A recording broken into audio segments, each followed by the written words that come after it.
welcome to 30 About Everything. I am one of your hosts, Archie, joined by my girl Kristina with a K and Jay Lamar.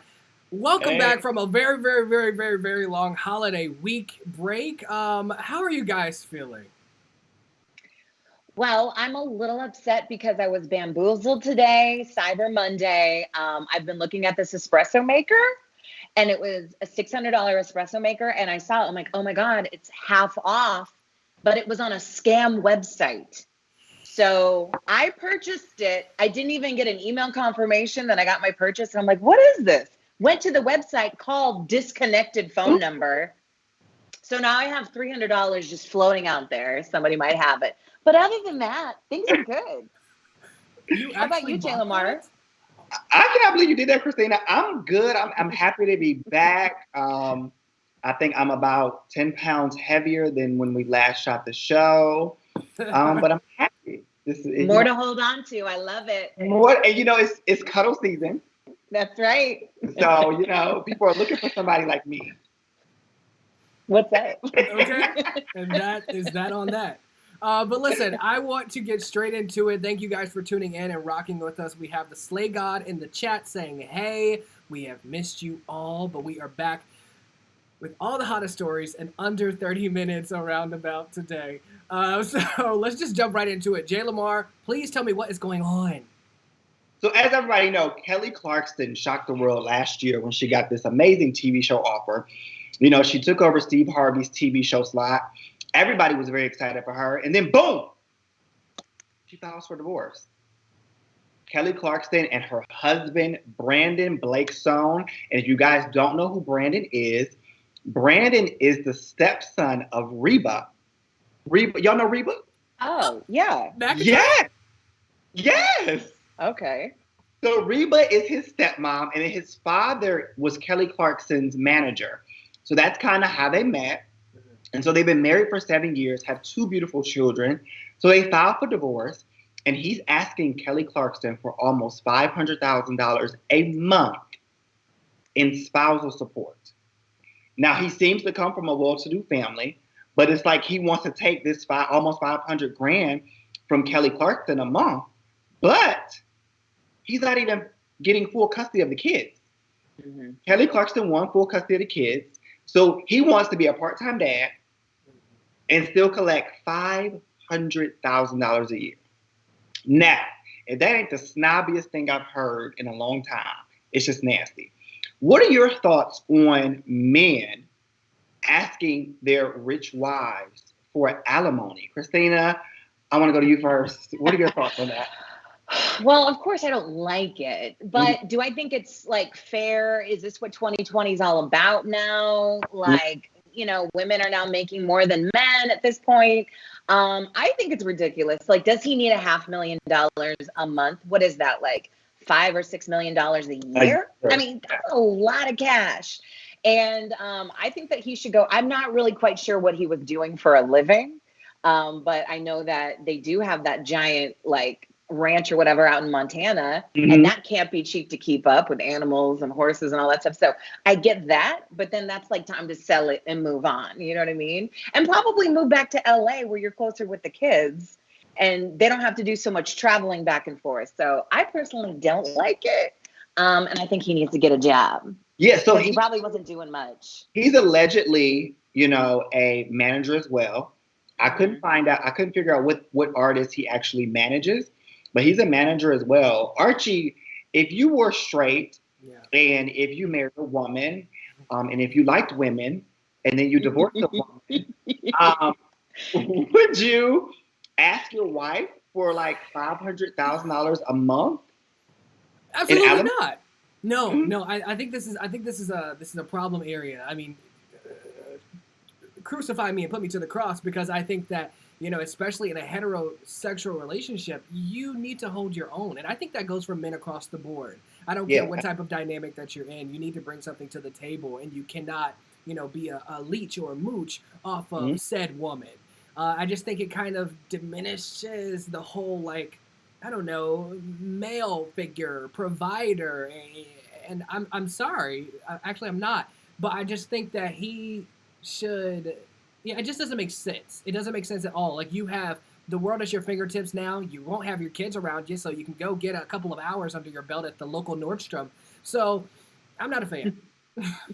If anything, he can go work for Reba. You know, Reba's his stepmama. Mm-hmm. Yeah. I mean, at this point, like, there are no artists that are working. They're not really doing anything. I mean, Kelly Clarkson, she would probably be on the road right now or on tour or making a new album, but she's got her her talk show. So she is working right now. And she is one of those people that, has an income. And it's like, is she making, $6 million a year that she can dish out to her ex-husband? Yeah. And that's a lot of money. Yeah. We all know what those American Idol contracts look like. They weren't good. Okay. No. Wow. Well, I mean, good luck to both parties. I hope that they can, come together and be all that they need to be, because they have young children that they need to provide for, care after. Also, in the agreement of the divorce, they cannot badmouth the other parent to the kids, or they will be fined. So, good luck. But Kelly, if you want to call me and talk shit, I'm here. But Kristina with a K, please tell me something a little bit better than that. All right. Well, speaking of, spending money and living, above and maybe beyond your means. I mean, maybe not for everyone, but for me, I know that, times are tough right now during COVID. Would you spend $106 on a burger? Because that's what Gordon Ramsay is proposing. He is, of course, the famous chef from Hell's Kitchen. He's the guy that would yell at everybody in the kitchen. Well, he now is putting together a restaurant in Las Vegas and is adding a $106 Wagyu. Is that how you say it? Because I'm not fancy like that. I think so. Is it Wagyu Burger? Mm-hmm. Well, they're saying that it's not like the average quarter pounder. Okay, it's gonna have. My mouth is watering. I don't even know why, but like, oh really? $6. Are you? $106 worth of meat in my mouth.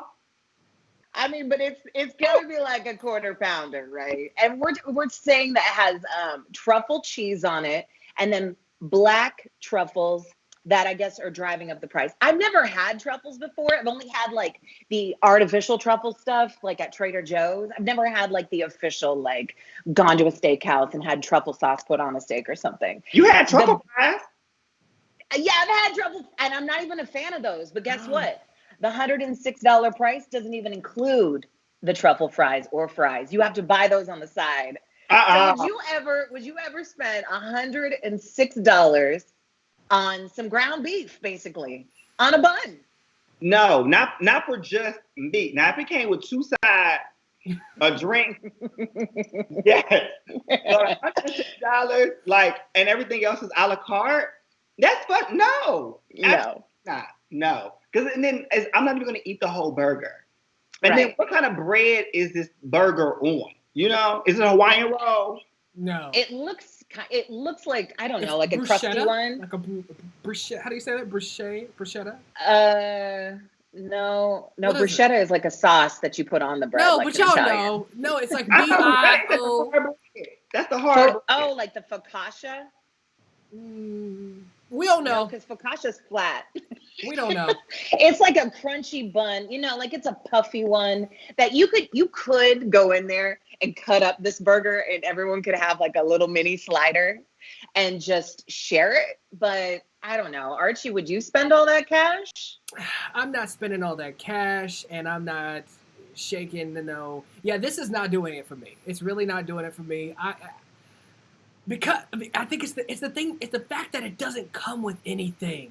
I can totally get behind, being bougie for a moment. I can totally get behind because I lived in London for like half a year studying, right? And it's in Harold. It's in Harold's department store, right? Which is very expensive, very elegant. It makes sense. But the fact that you were just getting a slider for $106, you can count me out. Like, that's not happening.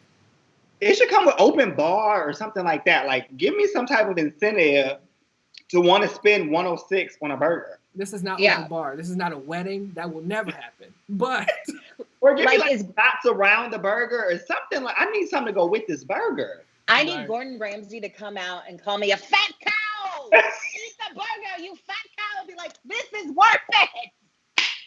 Thank you. Yeah. And I want to get it on my Instagram. You know, like I need to do the whole video and pictures, all of that. See, that's Not an a cuss out. experience. Not a cuss out comes with the burger. You're fine to go. Well, that is hilarious. Okay, so listen.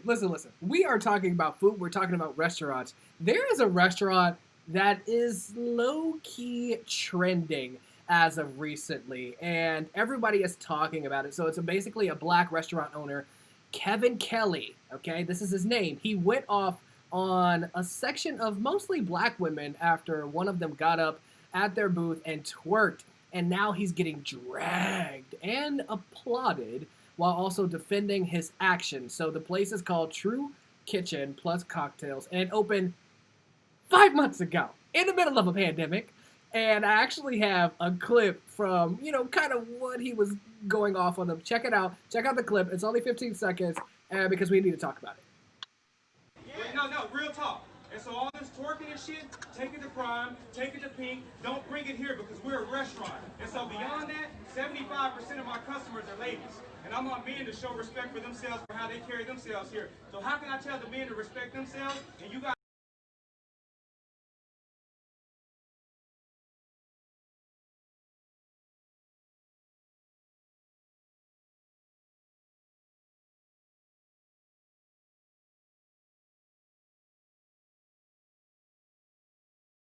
Do have to add that I think the problem here was his tone and how he came off very abrasive to these group of women mostly. Kristina, what are your thoughts? Okay, so apparently, so I was reading the comments on the original tweet from the woman that was eating the food and all this was happening. And apparently the food is so good that like the women kept eating while he was talking because it's so delicious and they're not even gonna like stop going there because it's that good. And that's what happened. Like to me, when I eat food that's delicious and I hear music, my body just starts moving. I get hyper, I get excited.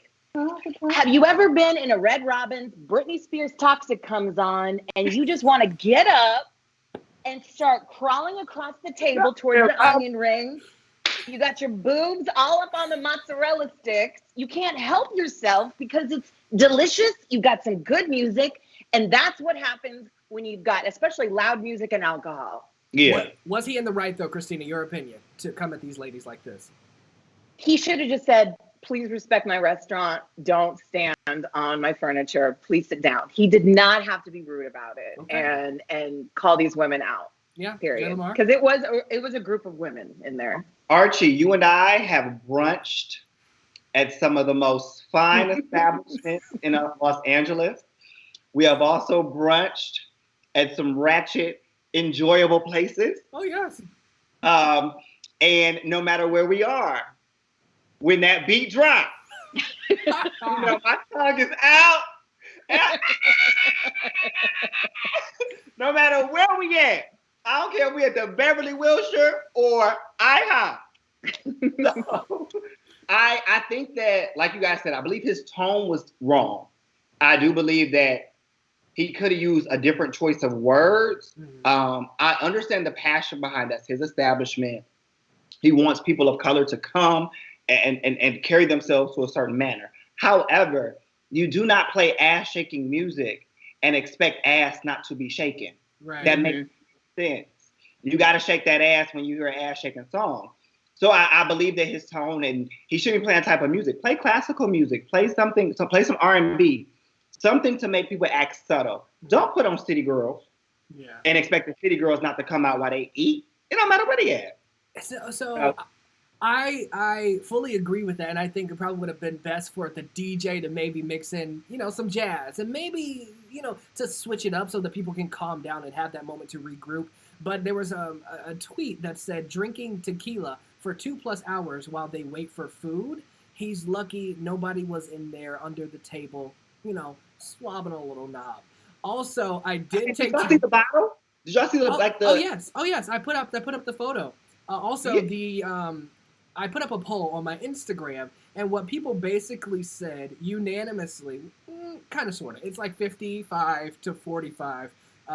55 said that yes, he was in the right to confront them. And then I did get a message saying that you know, I agree with this man. Twerking is stinky looking, and if you need to be told not to twerk and eat, you don't deserve to be eating there, period. So, I mean, people are all on both sides of the spectrum. To add to that, the girl who kind of went viral with the video, who was sitting there minding her business recording it, I was tweeting her while this was happening last night. And she went on and on and on. You can check out my Twitter at ArchieJSpeaks. But it sounded like a very interesting time to be alive. Yeah, I just think that he needs hire a DJ that's gonna play R&B. Yeah, something keep the vibe going, but something that's not gonna cause people to like want to get up and shake their ass while they wait 2 hours on food. Give me 2 tequila shots, some city girls, and a hungry stomach. Mm-hmm. Yeah. You lucky I'm not angry. I'm I gotta find something to do to wait. Exactly. Well, speaking of music, Jay Lamar, I know that you have some very interesting news in regards to the music world. The Grammy nominations came out, and the people were not happy. So many of our favorite artists put out great music from 2019 until the nominations. I think you had to put in your music by like September for you to be nominated for a 2021 Grammy. So many of our favorite artists were not nominated, including Nicki Minaj, of course, The Weeknd, Kehlani, and so many more of even the City Girls. I don't care what y'all stand out there. City Girls put out one hell of an album this year, okay? Save that for BET. Okay, save it for BET, my bad. We're not even going to talk about Keisha Cole, BET Grammy situation. We'll talk about that another time. But so many of our favorite artists were not nominated. So it took a Grammy Award-winning artist, Drake, to speak out about how upset he is that so many artists of color are constantly snubbed from the Grammys, from nominations to even winning the awards. I don't know if you guys know this, but in the late 1980s, Little Richard spoke out the same way Drake spoke out about how Black artists are constantly snubbed at the Grammys. And Little Richard wanted to start to protest the Grammys for Black people because we're constantly putting out this good music. We're constantly giving the culture what they need, and the Grammys are not recognizing it. Do you guys remember 2017? Album of the Year. Beyonce, Carter Knows, was nominated. Lemonade was the top album of the year. Adele was nominated. Adele had a great album. 25 was great. Adele won over Beyonce. And Adele was even shocked. In her speech, she said, this belongs to Beyonce. This don't belong to me. Mm-hmm. Adele was as shocked as the rest of the world. Beyonce sat there shocked as well. So do you guys feel like the Grammy is fair across the board? I know that all of us listen to, Kristina, you listen to hip hop, R&B, everything, you know. Do you feel like the Grammys are truly representing the hip hop stars and the R&B stars of color? No, I don't. And I remember too when 50 Cent, he was up for, I think it was Best New Album or something like that, or Best Album. And that was his first year out when he did In the Club and all that stuff. It was a huge album.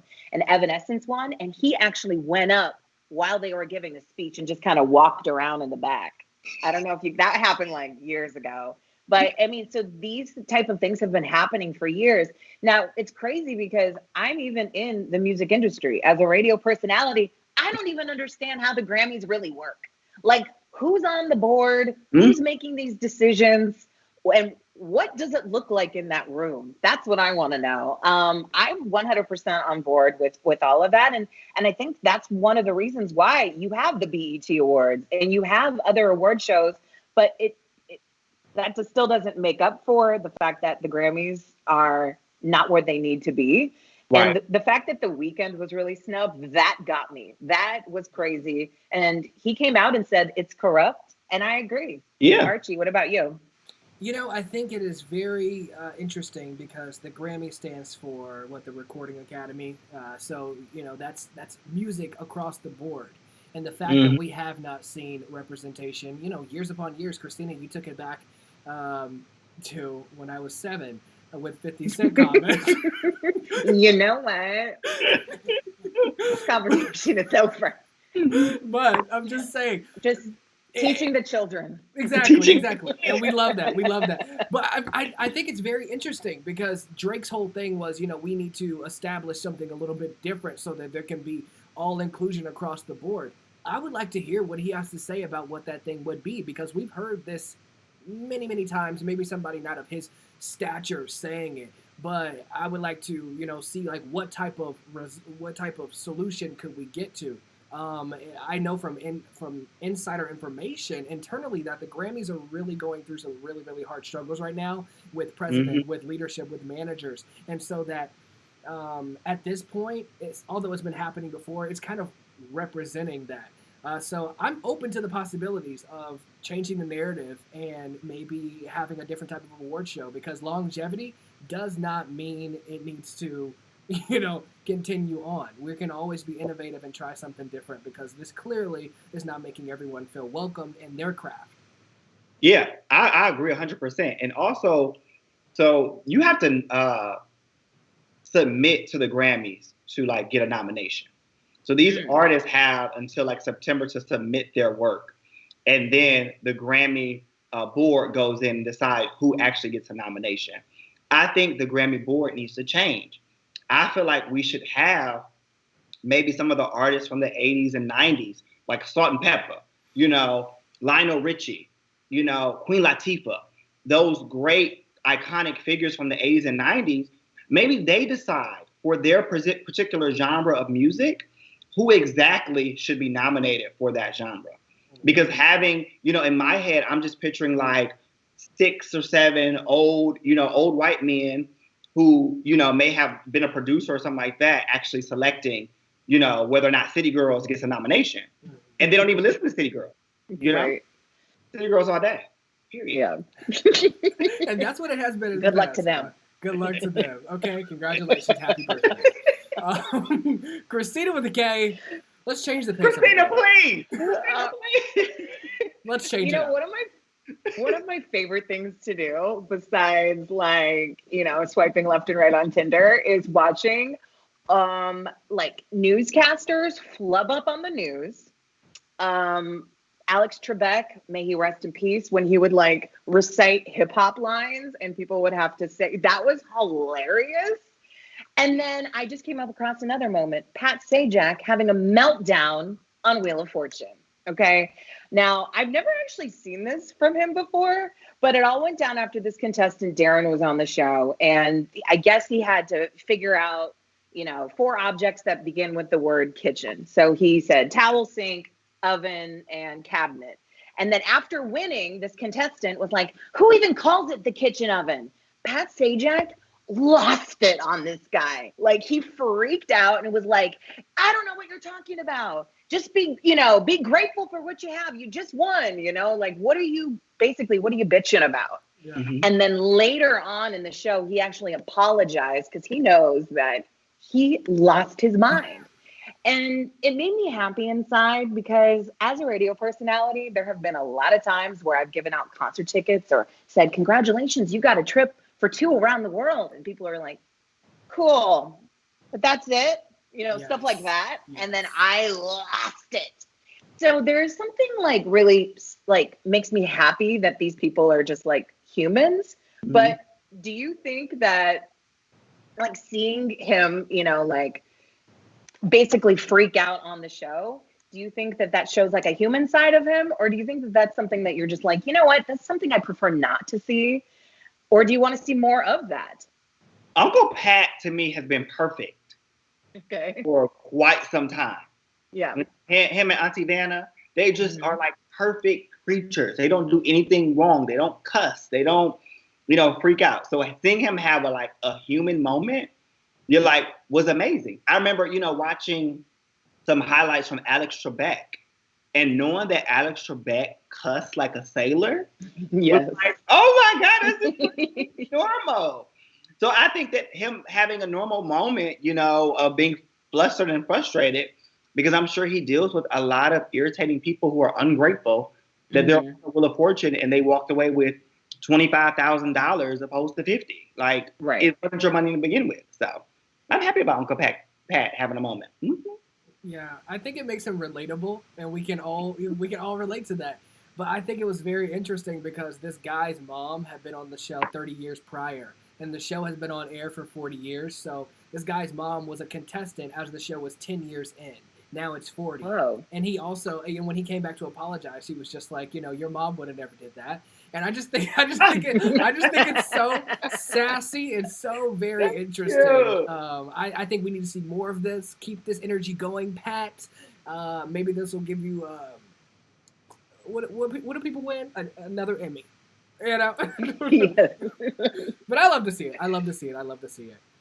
But listen, we got to get into something that's not so good, but I have a really, really interesting question to ask you all. So we all know who Jennifer Lawrence is. Yes. Mm-hmm. Yeah, we know who Jennifer Lawrence is.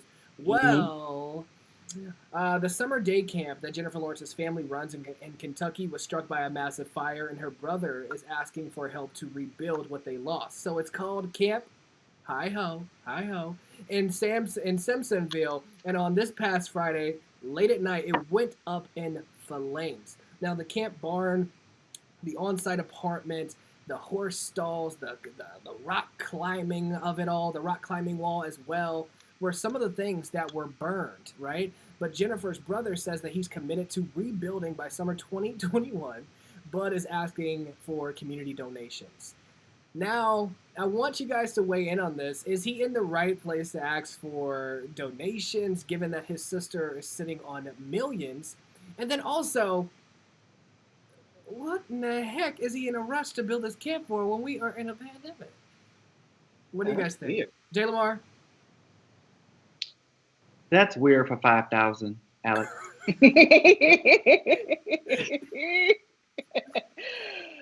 That's weird. Yeah. It's very weird. That's- Is that it? That's all I have to say. Okay, so the way that I look at it is I think that he's coming out and asking for donations, but not necessarily from like people like you and I, or even people that are like, they're making like X amount of, a small amount of money. I think that he's putting that out there for businesses, people like maybe Amazon, and get the word going that he needs these things for kids.